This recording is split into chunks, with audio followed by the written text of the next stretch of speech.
All right. Are there any new narratives in crypto or new sub-narratives in DeFi that you predict the next alt season will follow? All right, great question. Bill, what do you think about narratives in crypto? Do you see any new narratives coming in? Yes, the new narrative in crypto is legacy money, hedge funds are going to have to start allocating to the DeFi system. Earlier in the week, tracking on-chain data, we noticed, basically a form of wrapped Ethereum in a way, hitting compound. We also saw big purchases of synthetics and Chainlink. Legacy is coming into DeFi. Now, they are going to think, so the question is, what's the new twist, right? Like, how do you evaluate DeFi? Well, there was the way crypto people do it, and then there's going to be the way legacy people will do it.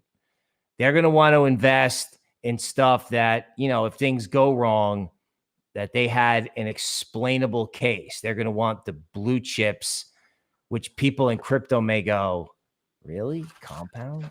It's kind of boring, or synthetics or urine. It's like we knew about that already. That's not new.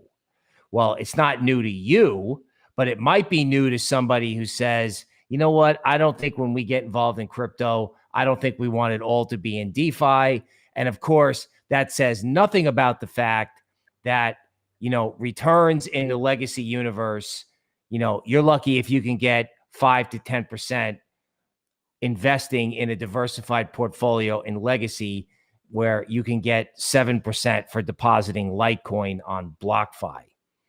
So institutional money is coming to DeFi, and that's going to create big rallies in certain coins that you may not suspect. In other words, Dogecoin is only the beginning. Can you imagine if Compound or Synthetics started acting like Dogecoin because institutional money flowed from the legacy world into those coins? Something to consider. All right, thank you, Bill.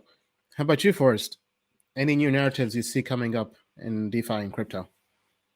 Two new narratives I see coming up. The first one I've already mentioned before is the term decon, decentralized content, or the decentralization of the content economy. I think content creators are going to be able to monetize their work and their content in a more efficient way and cut out the middlemen. We're seeing this with Audius. We're seeing this with Theta, with the video streaming. We're seeing multiple video. AIOZ is another decentralized video streaming platform that's coming onto the scene.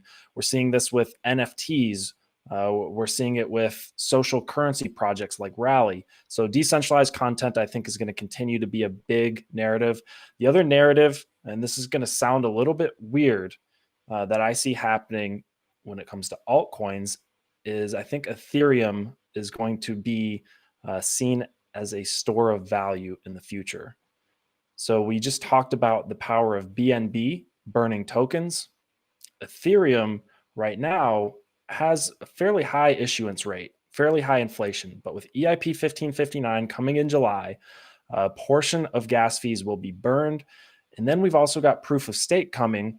And I believe the Ethereum core developers just voted and decided that they believe they could finish the transition to proof of stake, or implement the first wave of their transition, first leg of their transition to proof of stake by the end of the year. So much sooner than we initially thought.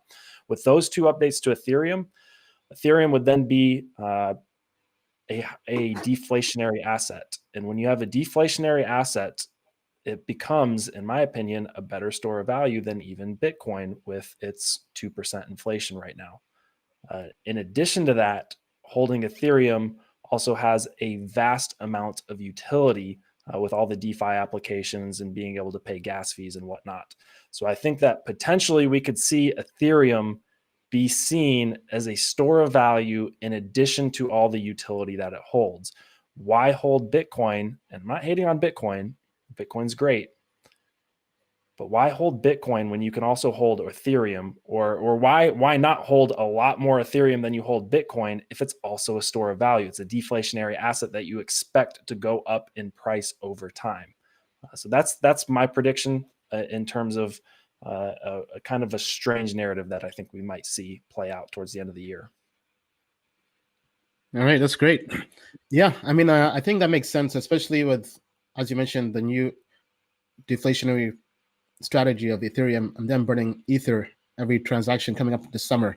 I think one, because we've kind of gone through, I think we've gone through the Polkadot narrative, we've gone through the Binance narrative.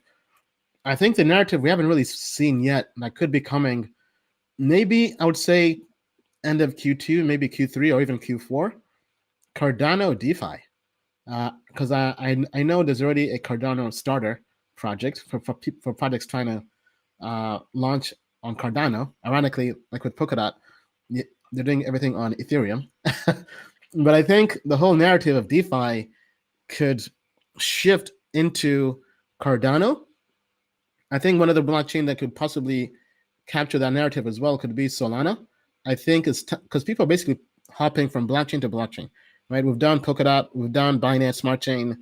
So I think Solana and Cardano could be next in terms of the whole DeFi narrative of them cloning projects from Ethereum and trying to build their own dexes.